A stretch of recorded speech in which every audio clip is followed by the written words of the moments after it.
Gresham is at a decisive point in its history. Over the years, the costs of doing business have risen, and the money the city receives in taxes and fees just hasn't kept up. On this May's ballot, you will be asked to vote on the Gresham Safety Levy. The levy will increase resources that will stabilize police, fire, homeless services, and mental health crisis response. On this special episode of Community Hotline, we'll be talking to local leaders about the goals of the levy and how it will go a long way to help protect the community.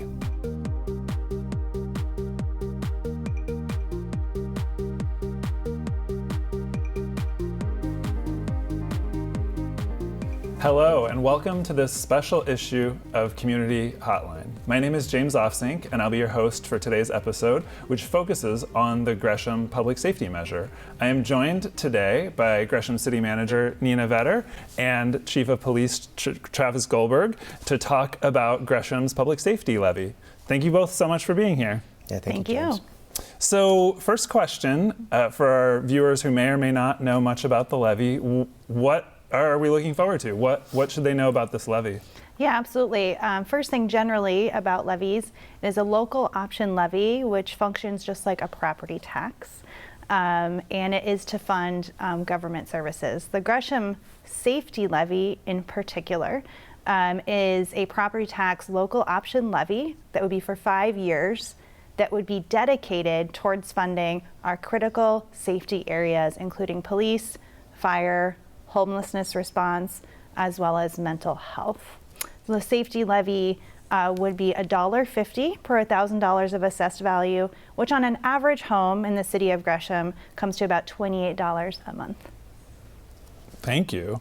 And so can you help folks understand why this amount and why now? Like, what is the specific need that we're trying to address here? Absolutely. Over the last few decades, the city of Gresham has done its best to serve the community with what it has in terms of revenue. But our property tax revenue is really limited by state law. We have one of the lowest property tax rates in the state. And so over the last few decades, we've been trying to stretch ourselves as thin as possible, but we haven't been able to add staff. And actually over the last few years, we've had to make some serious budget reductions and we've lost 30 positions. So we've hit a point where we need to do something in order to continue to have the staff we have today to provide quality services to our community and also add staff so that we can have a safer community. So our city council in 2022 approved a financial roadmap and moved forward with this levy again that will allow us to maintain the staff that we have today in our critical safety departments and also allow us to add so that we can be more responsive to our community.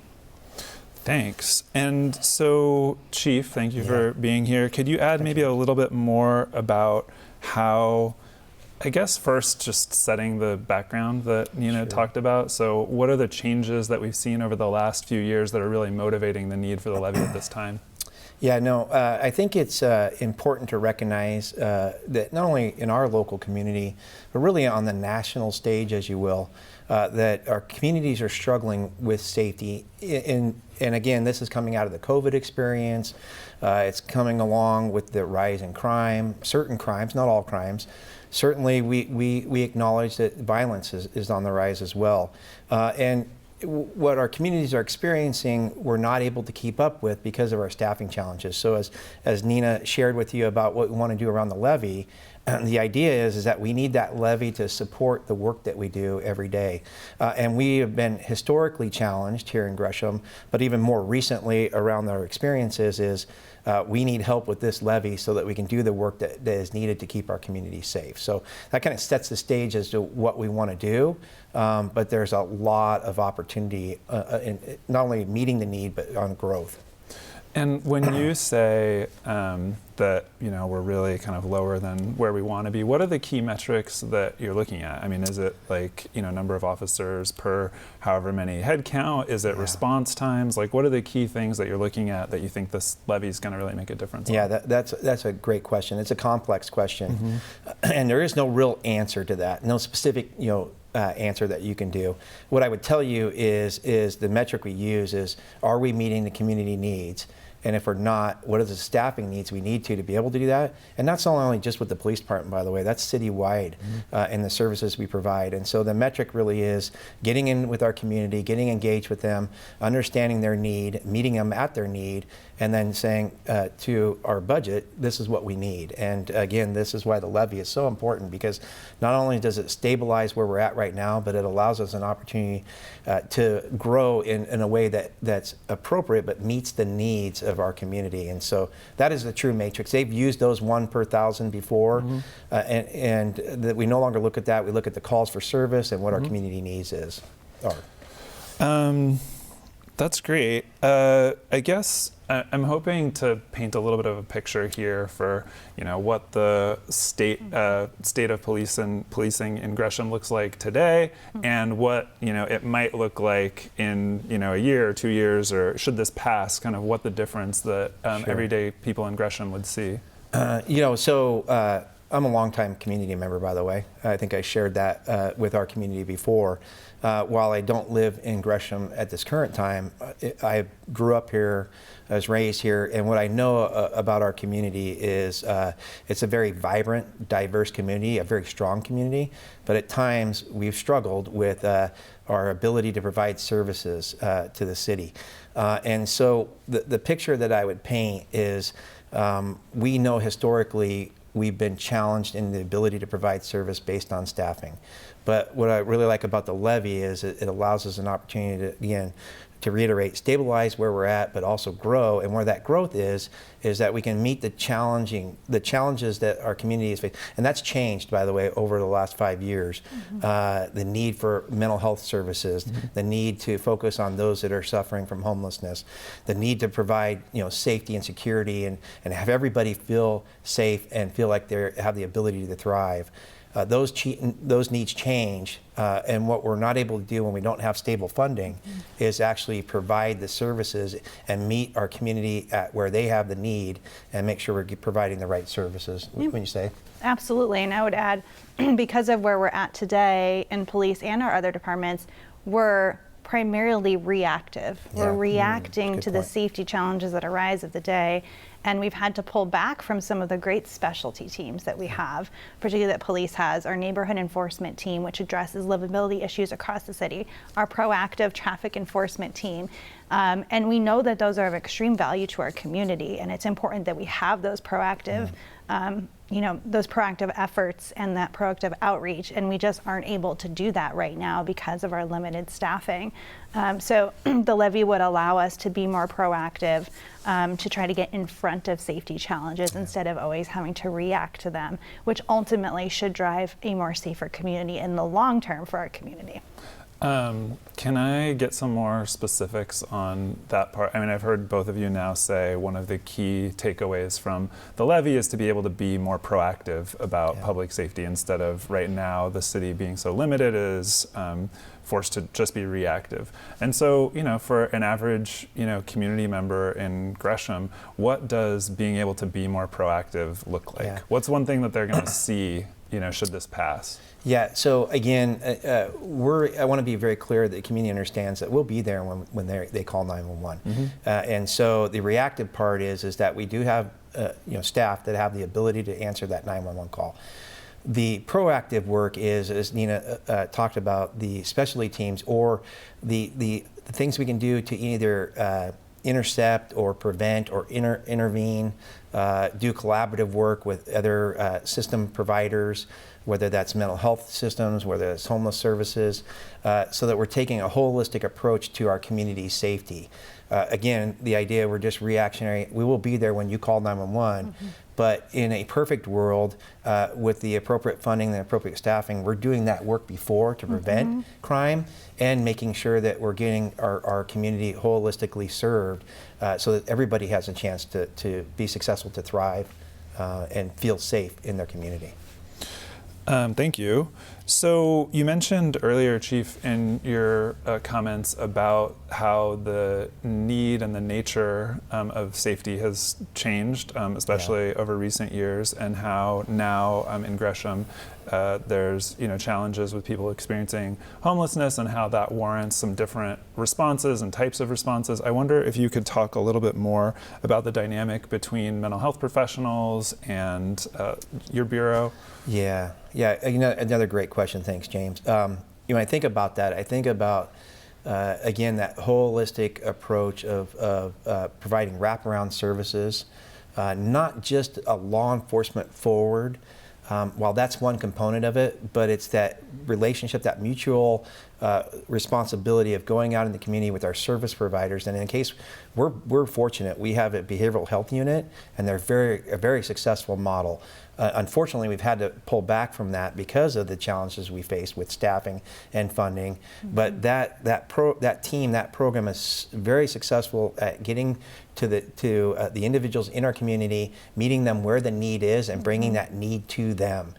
So often we hear about the challenges that East County has, that Gresham has, whether we're getting service providers or they have shelters or not.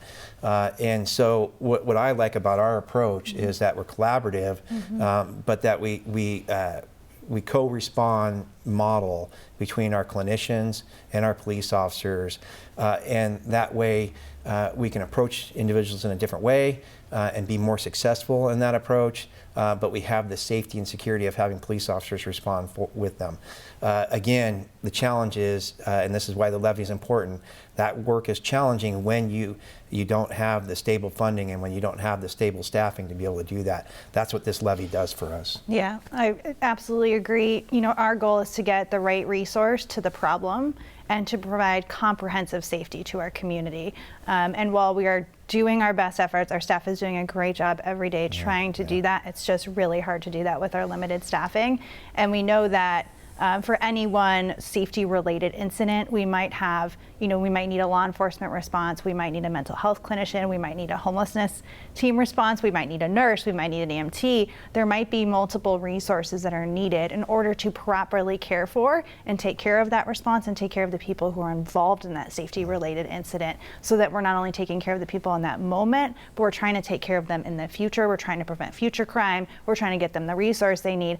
That is our approach, and we can't do that if we don't have the staff. And we really want to continue to have that comprehensive response to safety in our community. So James, can I add, thank you, Nina, to be specific, it adds 26 police staffing positions.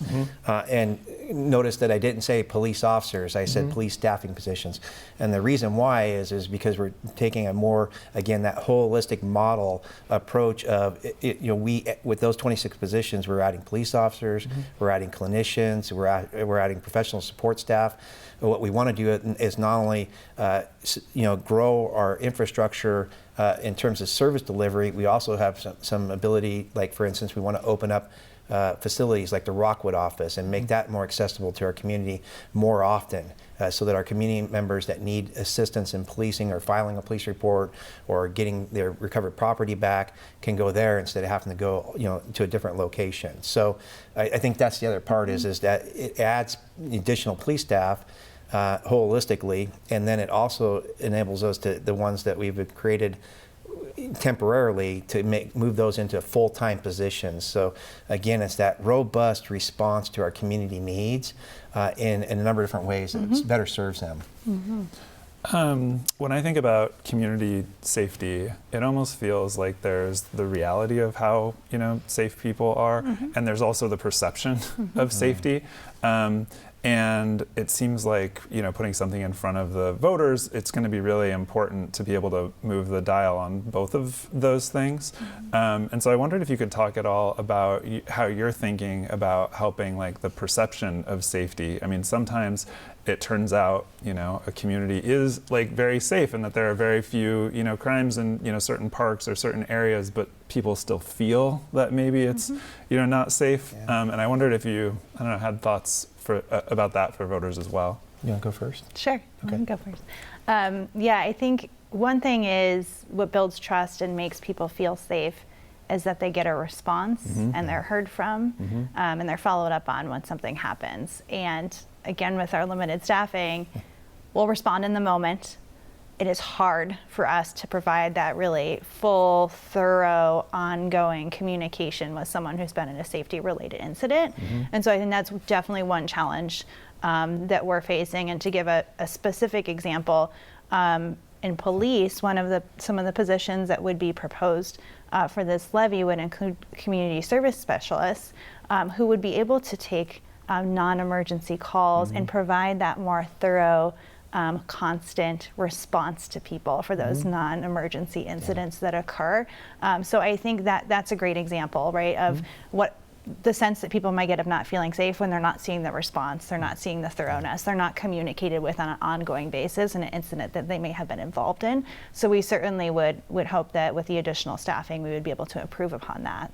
Yeah, and I think the only other piece I'd add to that is a more timely response. Again, the challenges we face with the funding and the staffing, oftentimes there's either a delayed response or the inability to go further than we can, past our limits, as you will. So I think that's the other thing I would hit on is, Nina covered it pretty well, but it's that idea that we can also be responsive, timely, and people aren't waiting for us. I have an aunt that had her vehicle stolen out of her driveway, just across from Centennial High School, where she's lived for decades. And she did all the right things. She locked her car up, used some other anti-theft devices, and yet her car still got stolen.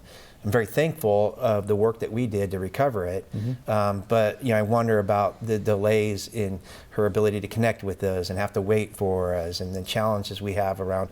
While we got lucky this time and recovered my aunt's vehicle, oftentimes we don't get those same results, and it's really because we need more staff, and so because of that, we need this levy, and that's what I'm excited about. That's why I support this levy, and I hope that the viewers support it as well, and our community supports it, because it's going to allow us to do the work that we need to do. Well, that's a really great segue into our last question, which is, I think we've been talking positively about what would happen, what changes folks should see in the community should this pass. I think it's also really important for community members to have kind of an equally, vivid picture of understanding, if the community decides not to vote for this, what do we think? What should they know? Changes or more of the same? What should we make sure that they know before they cast their ballots? Yeah, I think that's important. So thank you for bringing that up. Like I mentioned, the city has been facing budget challenges for many decades. They've been building up to this point. And so if we don't have the levy for our next fiscal year, we're looking at an $8 million budget gap, which is significant. Our city council would need to identify some potential solutions just to bridge that gap. But what that means to the community is, we would not be able to add more staff in fire, police, and homelessness response without this levy. What we would be trying to accomplish for our next budget year is literally just maintain what we have, and that might be even difficult in and of itself. So it would be hard to really tell the community, oh, you'll see more staff and improved services if we don't have this levy. We would just be struggling to really maintain what we have today.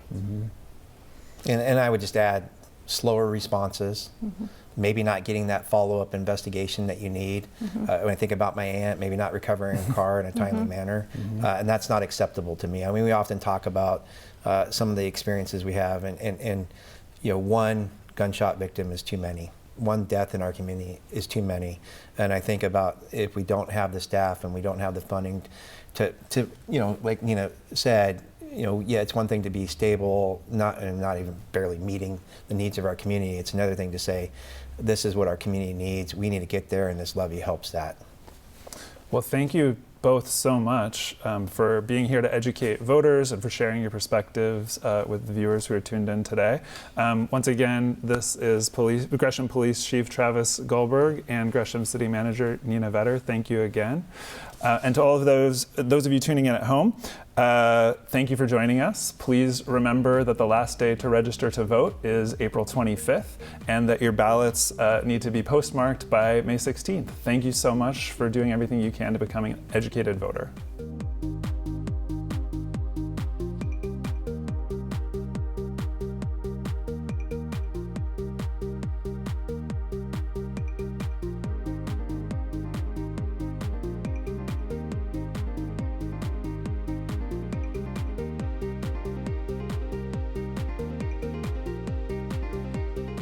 Hello, and welcome back to a special episode of Community Hotline. My name is James Offsink, and we're here today to talk about the Gresham Safety Measure.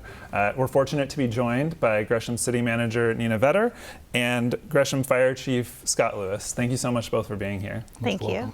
So, Nina, can you tell us a little bit about the primary goals of the upcoming levy?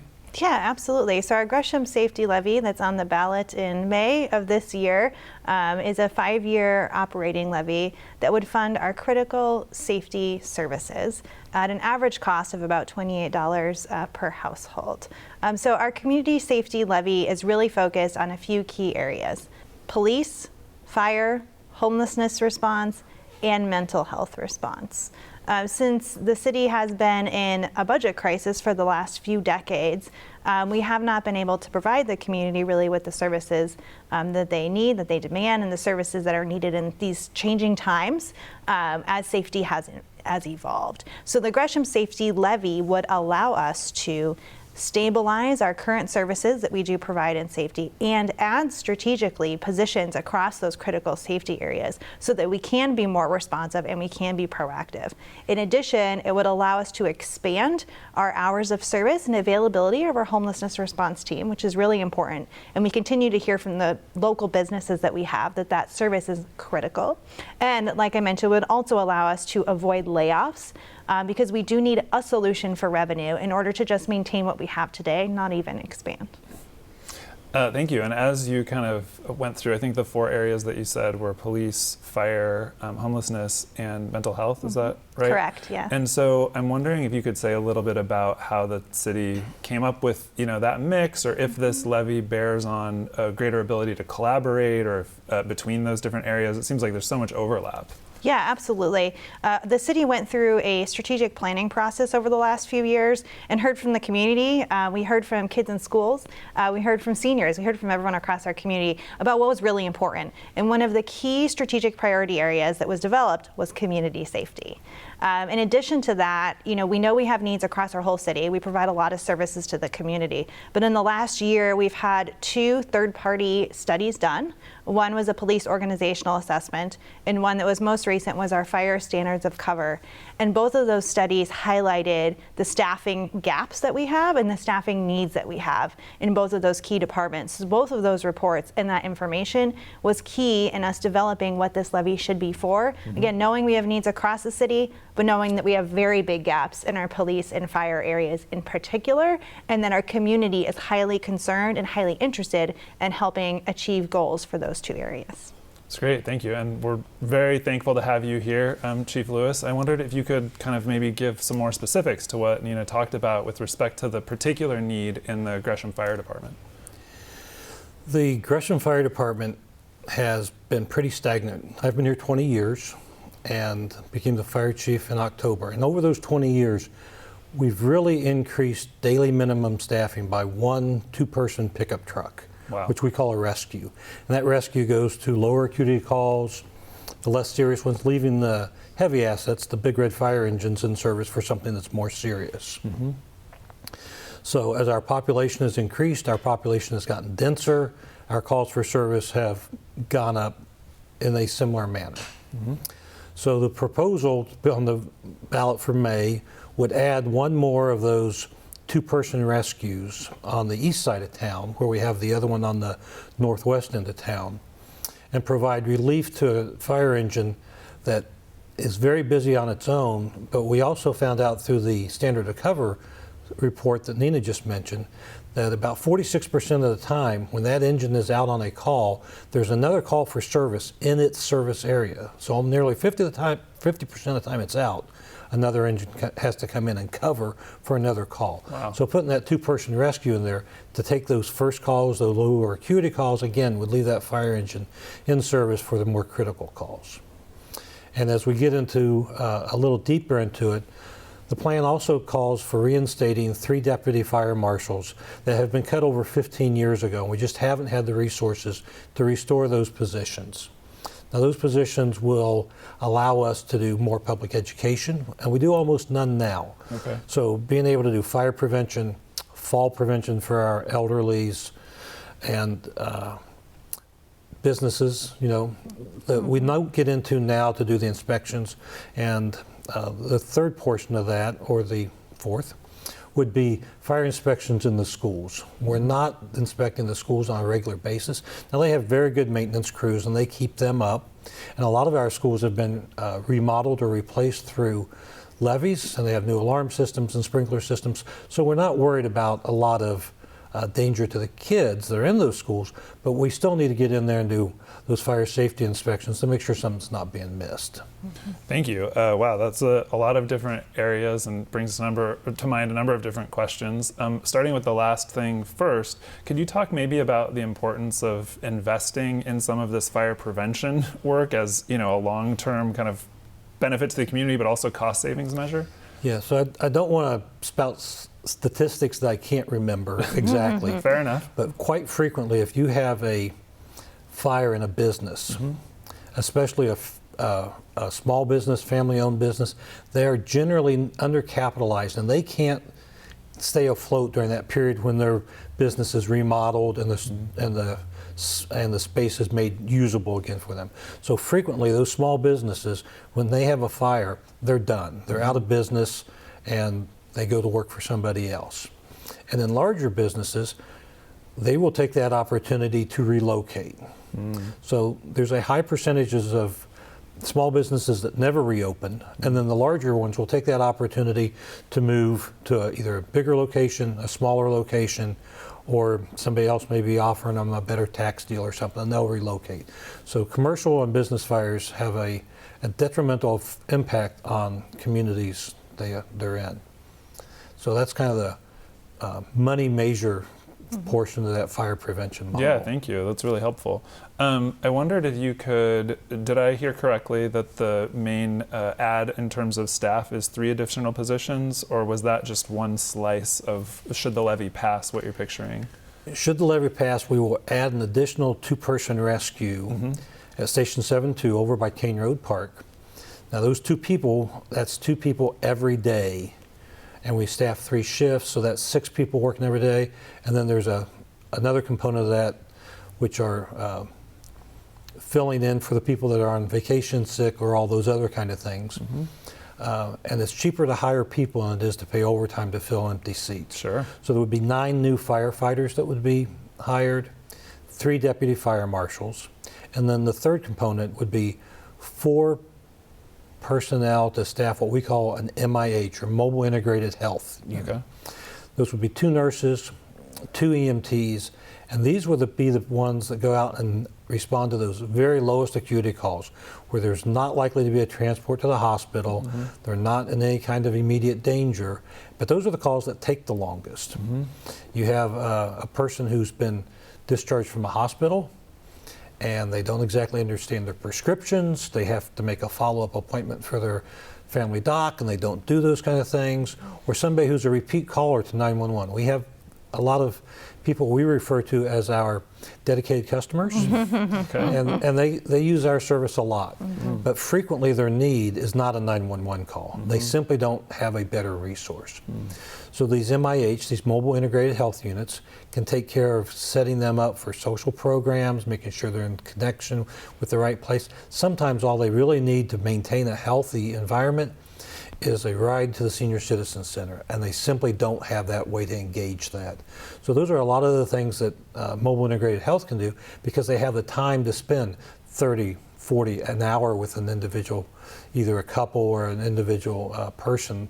You need something more than just a 911 call with a big red truck coming to their front door. That's really helpful. Thank you. I wondered, actually, speaking a little bit about the effectiveness of these dollars. I think voters understand this is a lot of money for the city of Gresham, but also, I think you said that for the average Gresham home, it was going to be something like $28 a month, which definitely adds up over a year. And I know that the city takes that community investment really seriously.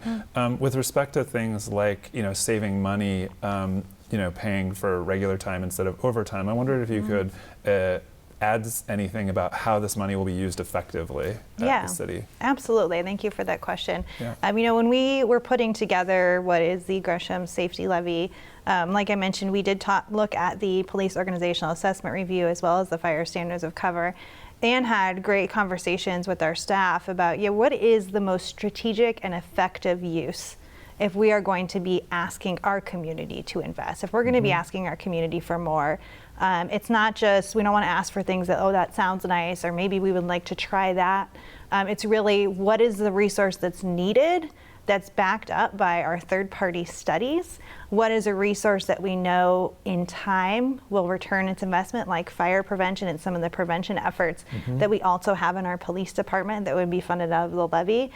So we definitely considered all of those when putting it together. It's what is the strategic additions that we need to make that will not only serve us today, but will actually set up our community and our departments for more success in the long term.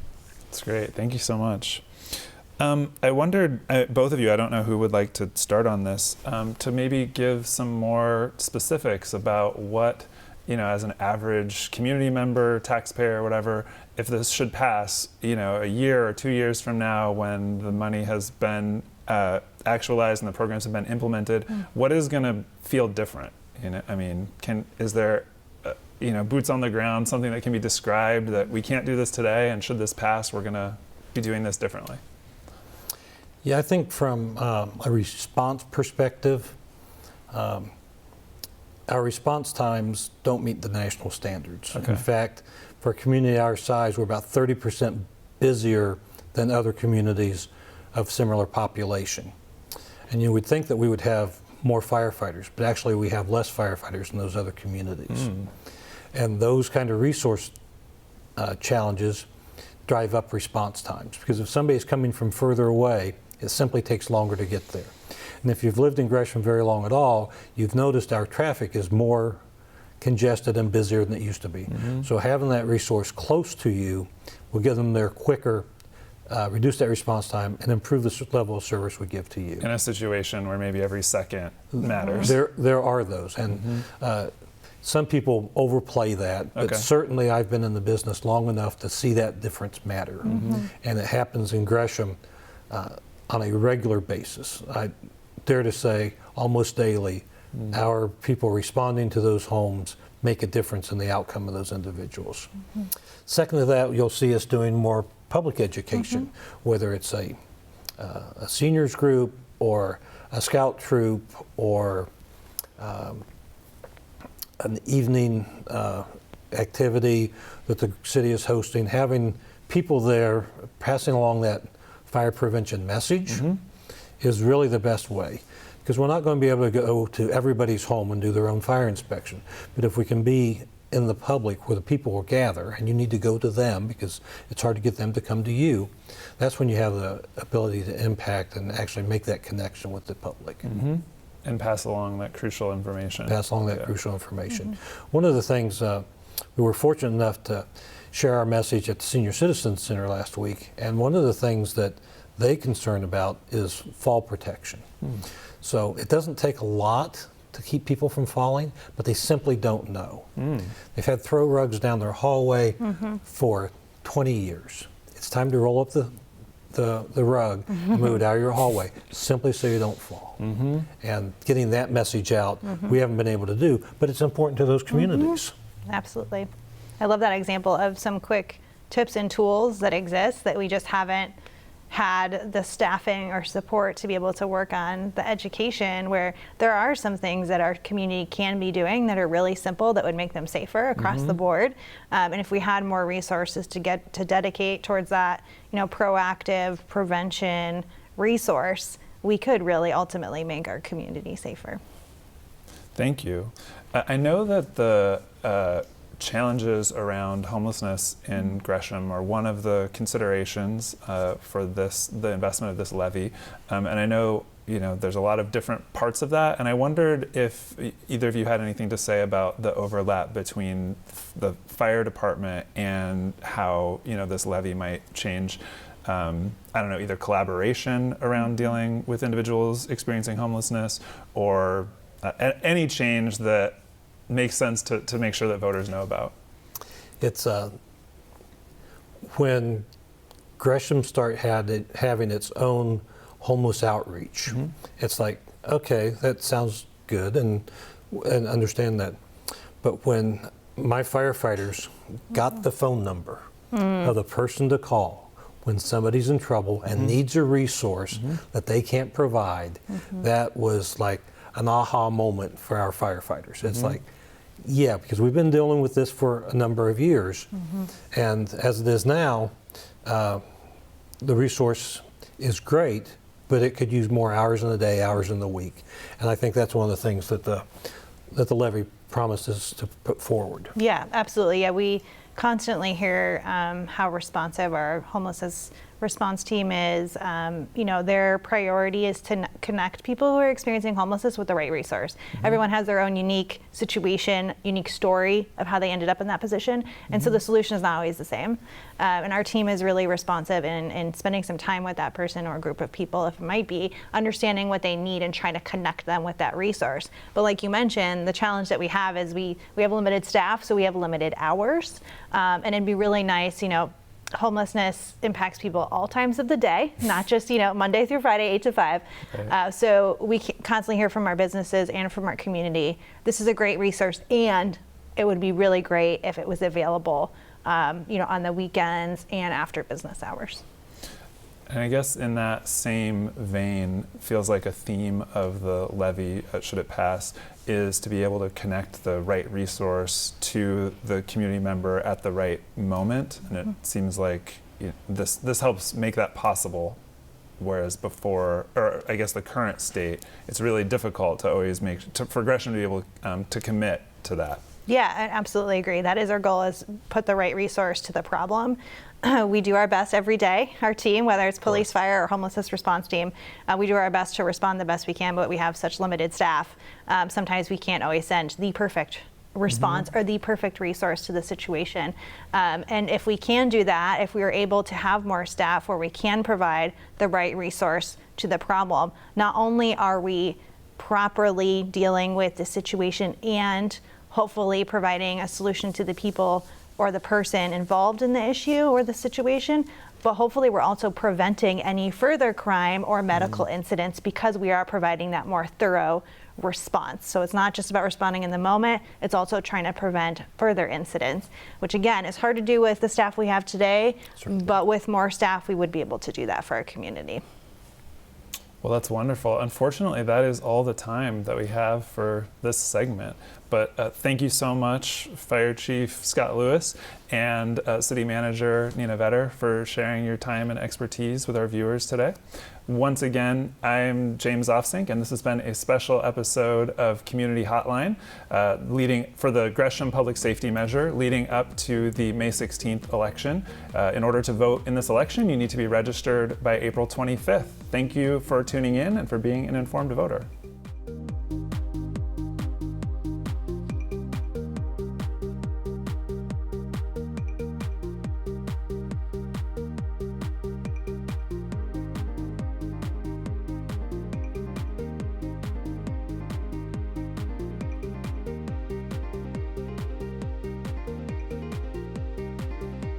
Hello, and thank you for joining us for this special episode of Community Hotline. I'm James Ofsink, and we are here today to talk about the Gresham Public Safety Levy. And we are fortunate to have Gresham Mayor Travis Stovall here with us today to talk about what this public safety measure means for the future of the city. Thank you so much for being here. Absolutely, James. Happy to be here. So we've talked a little bit today about the levy as a whole and what it's going to do, but we wondered, with your historical context, we know you've been a long time resident and involved in community affairs in Gresham for a long time. Can you talk to us a little bit about how we got here to this specific need? Absolutely. I've lived in Gresham now since about 2006. So going on, what is that? Is that almost 17 years? Yeah, if I do the math right, it's incredible.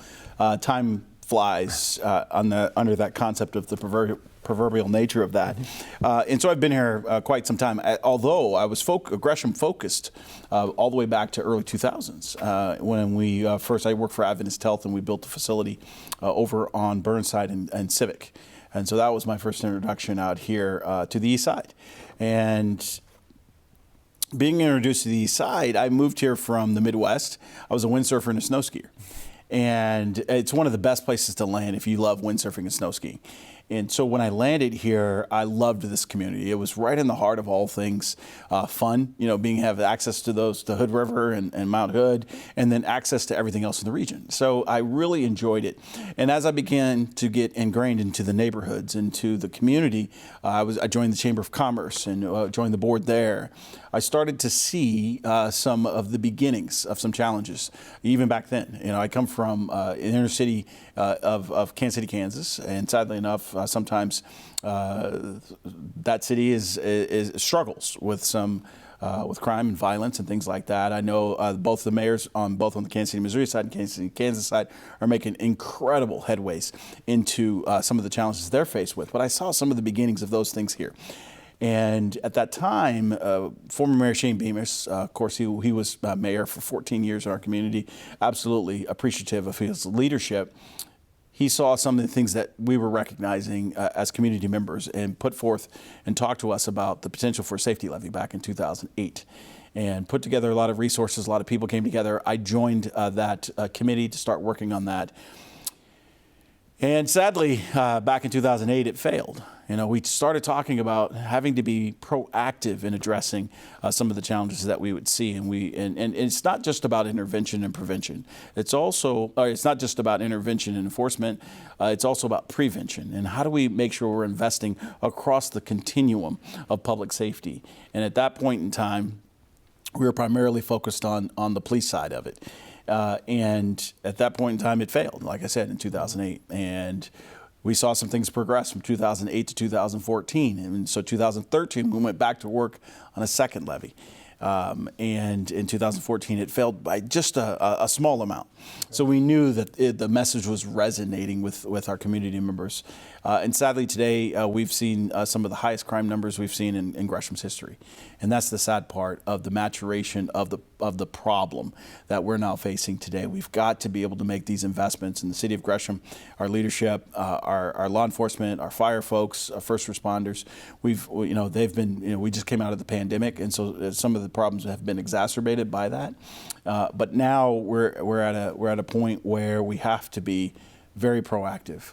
Now starting to really work on some of the things that have culminated to where we are today. So that's a little bit of the history that's brought us to this pivotal point of where we are in our community. Yeah, thank you so much for the context on that. And I heard through kind of both of the two previous levies some hesitation on behalf of the voters. I wondered if you could talk a little bit about how this is retooled and different and right-sized for the moment, and why you think this is the right proposal, given your experience specifically with it, something similar being voted down twice. Absolutely. I think what we've done now is we've taken more of that comprehensive perspective. I think maybe the focus was a bit too narrow historically, but then also I think there are some community issues that have risen. The things that I was just referencing, they've now been amplified. Now that our community and we have seen some of these problems rise to a level that it's impacting everybody, I think it's raised the awareness and the urgency that's required as we move this forward. But again, I think looking at it from a holistic perspective, I think more folks are saying, okay, you've got a Gresham initiative, a Safe Gresham initiative that focuses on collaboration, intervention, and prevention. And we're investing in every part of the cycle to ensure that we are looking at community safety from a very comprehensive perspective. That is resonating with folks. And we've already done some polling that has already signaled that absolutely is resonating with folks. And so that's why we believe it is the perfect time to move forward with this initiative to ensure that we can make further investments in these key areas. Thank you. And I hear you saying this is a real comprehensive solution. I wonder about kind of flipping the script and asking you specifically, is there something personally meaningful, or why is it that you're passionate about seeing this levy through? Yeah, there's been certainly impacts over the years, to me personally, that I've experienced And it's been everything from being a victim of some of the smaller misdemeanor crimes that have happened in our community that are more nuisance than anything else, crimes against property, those types of things. But there was a situation where there was an intoxicated driver that caused an accident. Thankfully, nobody was injured, not even the driver. And I came up on the scene, fairly soon after the accident had occurred. And as I approached the accident, I put my window down, and there was an officer there. And the officer came over to me and started to explain the situation, very apologetic for what was going on, and inconveniencing me having to stop and watch the situation. And the reason I tell this story because the officer, his whole perspective was about the caring of our community. Many times these days we talk about some of the frustrating experiences that we may have with our first responders. And this was one where the officer very much cared about the individual, even though they'd done something wrong, and cared about me as a resident of our community. And was apologizing for the inconvenience. And I said, no, certainly. We need, I could sit here, make sure everything's safe, make sure everything's taken care of. And so it was an opportunity to kind of see the positive side of this experience, even though the individual that had caused the disruption had broken the law effectively. The officer was very apologetic, very compassionate about the entire situation, and actually, I think finished, if I remember correctly, finished the conversation by saying, we absolutely hope that we can get this person the help that they need so that this doesn't happen again. That's the type of experiences that we want to see and we want to talk about. And again, we've seen some not so savory experiences, but those are going to be the minimal experiences as opposed to every single day. Our folks are out there. Our police department, our fire department, our mental health professionals, our homeless services folks are out there doing amazing work every single day. And those are the types of things that really are positive impacts on our community. Thank you. I wonder if you could talk a little bit about what you've heard from community. I mean, as an elected official, you're in a unique position where people do come to you, probably, I'm sure, more than you want, in the grocery store, on social media, but also, in the public forum as well with city testimony and stuff. I wondered if you would share some of the input that you've gotten from the community that has then made you feel like this is the thing to do and become a champion for it at this time. Absolutely. The interesting thing about this initiative and the work we're doing now towards this levy is that folks are proactively reaching out in support of this. Proactively. Historically, it was a situation where you had to go out there and work on the support. You had to ask them for that support and then convince them. We have a lot of folks, and I have a lot of folks that are reaching out saying, we need to support this. We need to move forward with the proper funding mechanism so that we can properly fund our city and our first responders. And I absolutely agree with that. We've got, there's some, of course, we're going to have people who have questions. I would say 90% of the time, those folks that have questions and reservations, once they have a conversation with me, they leave the conversation saying, I'm supporting this because we absolutely need it. And some of the questions are, how are we investing our current dollars? City of Gresham has one of the smallest, what we call general funds, across the entire state from cities that are like-sized. Many times it's 50% less, and that's where we fund our police, fire, homeless services. And so that's a challenging situation. And when I explain this to them, they're like, wow, I didn't know that. And so when we're talking about being very austere and appropriate with the dollars that we currently have, once I get an opportunity to explain that to them, they quickly understand that we are very focused on investing every single dollar in the very proper and appropriate way and not wasting any of it. Some of our sister cities, if you look at our full-time equivalents, those are the people who work for our city full-time, we're generally sometimes about a third smaller than like-sized cities. So like-sized cities have very near the same population. We're a third smaller with our full-time equivalent folks that work at our city. So we're being very prudent with every single dollar we receive from our taxpayer. Not to say other cities aren't, but we're being very prudent with our dollars. And when I explain that to them, I talk about the needs. The reservations just melt away, and they're asking me, how do I get on board, and what are ways that I can help move this along? Because again, I've rarely seen the proactivity that's going on around this levy and how we need to be making these investments in our community. Thank you. That's really helpful, and I love that you touched on, some of the hesitation that you've heard from community members as they talk to you. Another one that I feel like often comes up for people is, here's a significant amount of money that's going to be invested in this city, even though we understand it's, an average of $28 a month or something. But it, definitely is a lot for some struggling families. Wondered if you could say anything about what steps Gresham is going to take to make sure that over the 5 years of this levy that money is reviewed and continues to be put, right dollar to the right spot.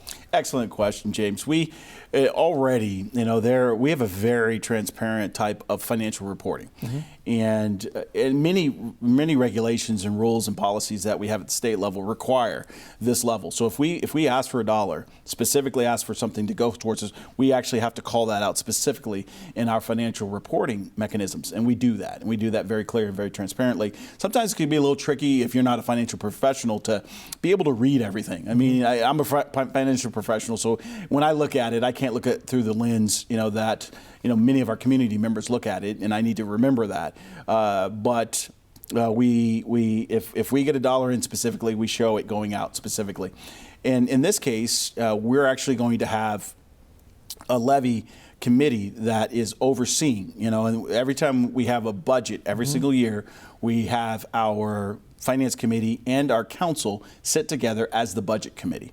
And so we talked to many of our community folks, and they said, we'd really like a specific, group looking at how these are being spent. Since the finance committee and the council already work together as the budget committee, we've identified the budget committee as being the best group to be able to look at this, because we've got community members and we've got the council. Council's being held responsible for these expenditures. So as the budget is developed, that's the best time to look at every single expenditure, both pre and then post the previous year, because we have our actual financial statements, at the end of the year that we get a chance to look at. And so that budget committee can take a look at that and saying, okay, how are we spending these dollars? And from a proactive perspective, how are we getting ready to spend the dollars before they ever get spent? And that budget committee is going to be responsible along with our council. That's great. Thank you. So it sounds like there's opportunity if community members want to become involved. Absolutely. And there's transparency at least annually through the budget committee's reports. Yes. And as a matter of fact, we'll have to wait for that time for the budget committee to get together. But we've already signaled as a council we want an annual report, to be prepared specifically talking about the levy dollars. Great, thank you. I'm sure that will allay anyone who's concerned in that area. So thank you for that answer. I wondered if we've talked about the significance of the levy. I wonder if you could talk a little bit about why now as opposed to 2022 or 2024. Like why is this the moment for this levy? So, of course, another great question. And it really goes to 2022. We would have loved to have done it then, because the challenges that we have from a financial funding perspective over time are getting worse, not better. Measure 5 and Measure 50 put us into the situation across the state. And so in 2022, that would have been great. We weren't ready yet. We didn't have all the mechanisms in place to fully go to our community and say, this is how the funds are going to be spent. We had to go through that work. We utilized what we call Imagine Gresham to fully understand what our community was asking for. So we asked our community what you want, and then we went back to work. We have an incredible team, and went back to work and says, okay, these are the things that you're asking for, and these are the things that we're going to support with this levy. So we got that direction, and that all came together in 2023. We had actually technically in 2022, which then gave us the ability to clearly outline how we're going to move forward in 2023. And so we did a number of different projects to understand exactly how we can make these investments. And so that's why 2023 is it. 2024, that's post when our financial challenges are beginning to grow. And we need to make sure that we're able to signal to our team that we're going to have the resources to fully invest in our teams. And so all of that is coming to fruition now. We have, without this levy, we have about an $8 million shortfall already projected for 2023. I actually wonder if you could paint a little bit more of a picture about that. I think folks have a sense, thank you for your description of what it looks like should this pass. I wonder if you could spend a little bit of time helping people really understand if the levy is voted down, what they're going to see as a change in service levels. Yeah, so many people think that when we're talking about the levy, they say, well, we can cut. We've been doing that for the last 2 decades, frankly, in the city of Gresham. We have not passed a levy since 1992. Wow. And the levy mechanism is the primary way that you now can fund the services in your cities because of permanent rate. You understand that, James, I'm sure, but this would be a long session if we talked about the permanent rate and all those things. And compression, love compression. Another time. So we would see about an $8 million shortfall. Folks ask, well, can't you cut? And I say, we could literally cut the entire Parks Division in Gresham. That's $4 million. Wow. Our sister city, City of Hillsborough, spends $26 million on their parks. We spend $4 million. So we could cut our parks. We could cut all of our administration. We could cut all of those things, and we would get to $6 million worth of cuts. Wow. So it's roughly 91% when you remove the transfers. When you remove the transfers and the unappropriated, 91% of our general fund goes to police and fire. So it will absolutely impact our police and fire. We'll continue to look for potential, additional funding mechanisms, but it's been 20 years, that we've been working with Measure 5 and Measure 50, and we have gone through so many additional and alternative funding mechanisms that we're now at a very pressing point that additional cuts would absolutely hurt our city even further. So we would have to cut some of our first responders for sure, no question. I mean, we could literally cut out entire departments that I just referenced and still not get to the $8 million shortfall. So this would be substantial pain for our city, and it would be absolutely serious. Yeah. So we are unfortunately at the end of our time, but I do want to give you kind of the last words. And so I'm wondering, what your vision for the city is and how this levy really helps us get there. Absolutely. Gresham is an incredible city, an incredible town. Love it. And it's kind of like the old hair club for men commercial. I'm not only the president, but I'm also its client. I'm not only a resident, but I'm also its mayor. And I absolutely love this city. And we have an incredible opportunity to be a very vibrant city, one of the top cities in the nation, especially from where we sit. We sit at the mouth of the gorge, sit at the base of Mount Hood, all of those things I mentioned earlier. We want to leverage that. We want to be, one of the top cities in the country. And one of the foundational pieces of this is we have to think about how do we keep our community safe. But not only that, how do we ensure we're doing the preventive things that lead to a better tomorrow for everybody in our community? How do we become more inclusive? How do we roll out opportunity? How do we give folks a path from poverty to prosperity? All of those are things that need to be the foundation and the heartbeat of where we want to go as a city. And again, that starts with ensuring that we've got a safe city. And this public safety levy is at the heart of where we need to be focused now, and then we have to take the additional steps to hit that vibrant city that we could and should be. That's the vision of where we want to go. Well, thank you so much for painting that out and for taking time out of the very busy job of running the city to be here today and explain to our viewers what the public safety measure means to them. So thank you so much for tuning in. This has been a special episode of Community Hotline focused on Gresham's public safety levy. The levy will be on your ballot on May 16th, and the voter registration deadline to participate in that election is April 25th. Thank you so much for tuning in and for becoming an informed voter.